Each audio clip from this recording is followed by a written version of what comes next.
कधीच नाही चुकणार तुमचे फेवरेट टीव्ही शोज झी5 सोबत, तेही एकदम फ्री। डिजी टपाल आलंय आत्ता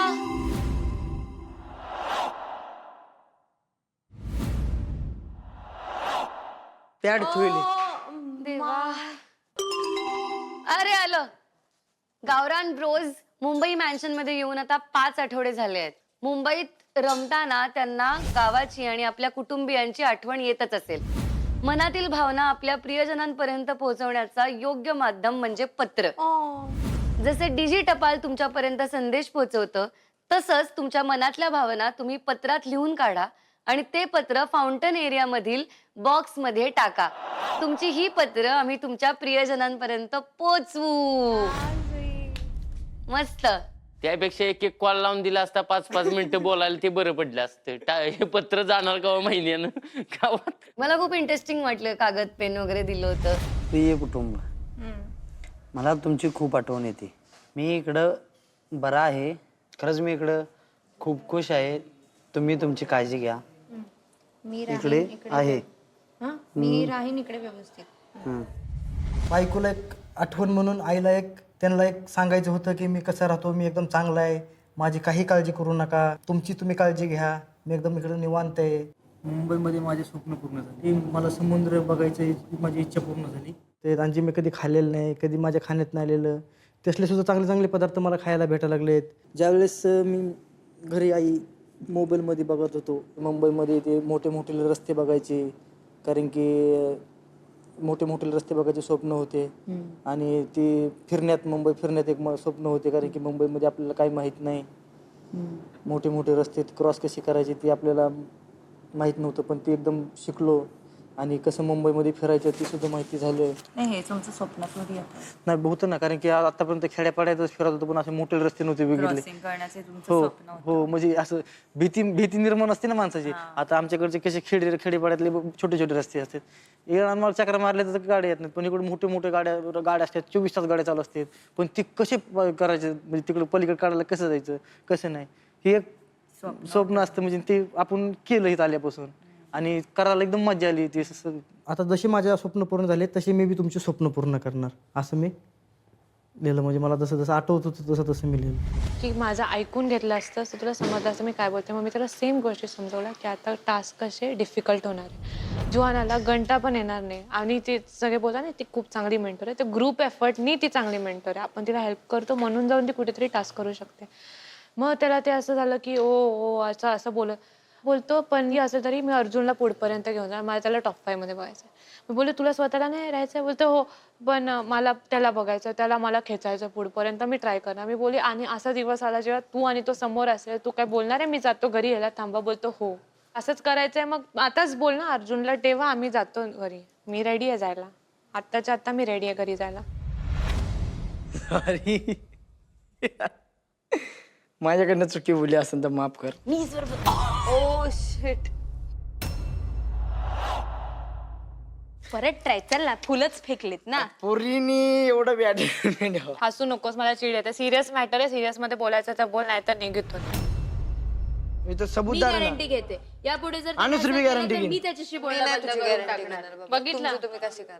मी त्याच्याशी मी पण तू जर असं पुढे केलं तर मी पण येणार नाही। अरे ना, मी याच्या पुढे कशाला काय करू मी? माझ्या गॅरंटीवर तुला मी हे करायला लावतो।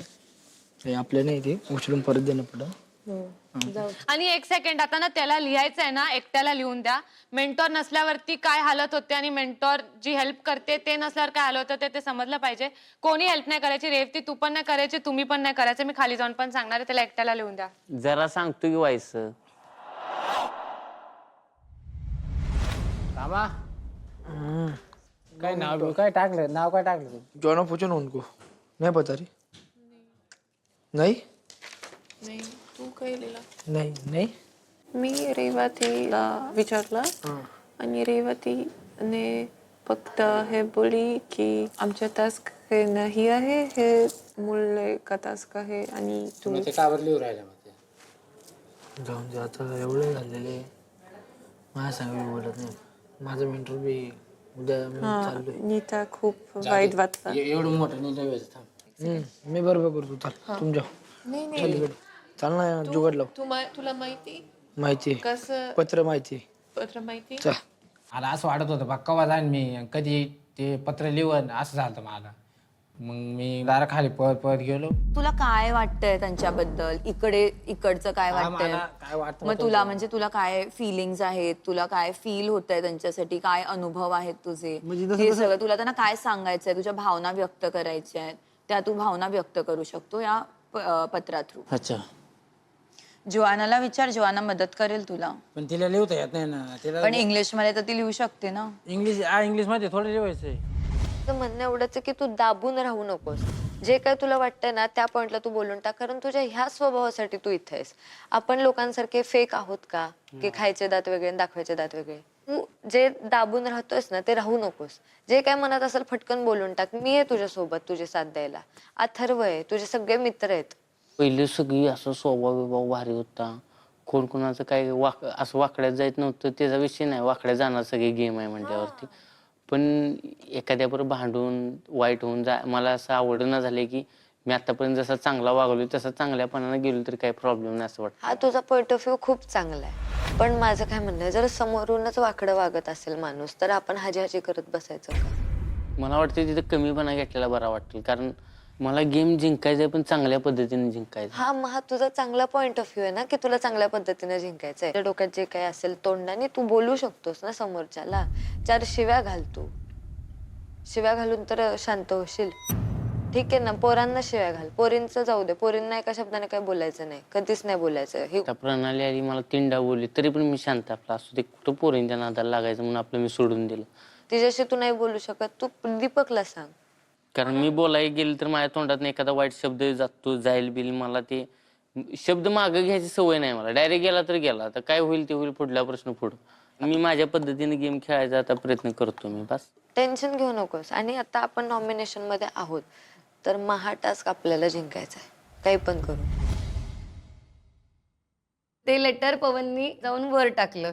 ते लेटर लिहित असताना मला कळलं की पवनच्या आयुष्यात त्याची आत्या त्याचे मामा मामी भाऊ बहिणी आणि त्यांची मुलगी खुशी हे सगळे खूप महत्वाचे आहेत. ते सगळं तो मिस करतोय. दादा आणि मम्मी मी तुम्हाला पत्र पाठवत आहे.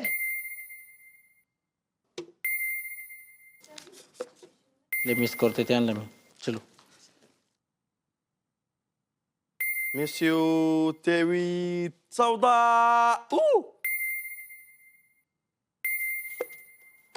टाकतोय पत्र माझं कुणाला वाचून देऊ नका. पत्र वाचलं नाही पाहिजे घरातल्यानेच वाचू द्यात माझे. गेले 8 टाकले बघा लक्ष ठेवा. लिबर फटाफट काय काय काय लिहू तुझं पत्र. जरा चला येते मी. हा गुड नाईट. बाय. आता येऊ नका 2-3 दिवस. आयुष्यात पोरगीला चिठ्ठी देताना धाडा विचार केला पण तोंडावर जाऊन पोरगीला बोलाय काय वाटलं नाही मला. खरं सांगतो. चिठ्ठी फिट्टी काही लिहिलीच नाही कोणाला.